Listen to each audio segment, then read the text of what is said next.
ప్రియమైన సహోదరి సహోదరుడా,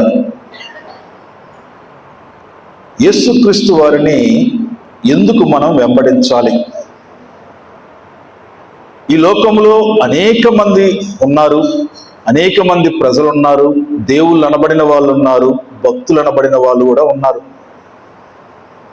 కానీ యేసుక్రీస్తు వారిని మనం ఎందుకు వెంబడిస్తున్నాము అంటే బైబిల్ చెప్తుంది, నువ్వు వెంబడించావని కాదు, ఆయనే నిన్ను ఎన్నుకున్నాడు.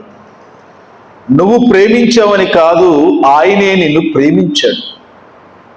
ఎందుకు యేసుక్రీస్తు వారు మనల్ని లోకములో నుంచి ఎన్నుకొని వేరుపరచి తన బిడ్డలుగా చేసుకున్నారు. జ్ఞాపకం గుర్తుంచుకోండి ఈ మాట. లోకములో నుంచి మనల్ని ఎన్నుకున్నారు.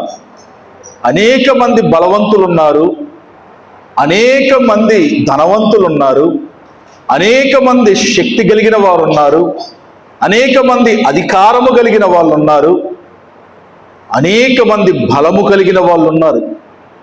కానీ వాళ్ళందరినీ వదిలిపెట్టి మనల్ని ఎన్నుకున్నాడు, సెలెక్ట్ చేశాడు.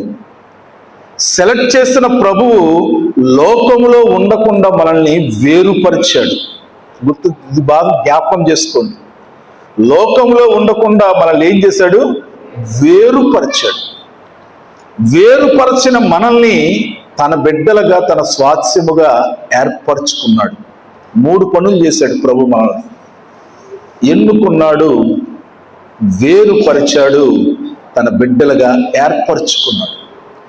ఈ 3 జరగబట్టే ఈరోజు ప్రభు పాదాల దగ్గర మనం కూర్చున్నాం, ప్రభు పాదాల దగ్గర ఉన్నాం. ఎందుకు ఈ పని ఆయన చేశాడు అంటే మనతో కలిసి ఆయన నివసించటానికి, మనతో కలిసి ఆయన తన రాజ్యంలో మనందరితో కలిసి సంతోషించటానికి, మనతో మాట్లాడటానికి, మన మాటలు వినటానికి, ఆయనతో పాటు నివసించటానికి. కాబట్టి కొంతమంది జనము కావాలని ఆయన వెన్నుకున్నాడు. మనకి క్రిస్టమస్ చదివేటప్పుడు ఒక వాక్యం చదువుతాం.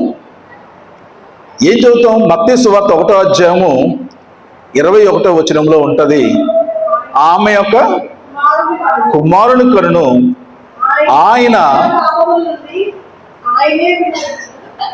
కరెక్ట్ తీయండి అది.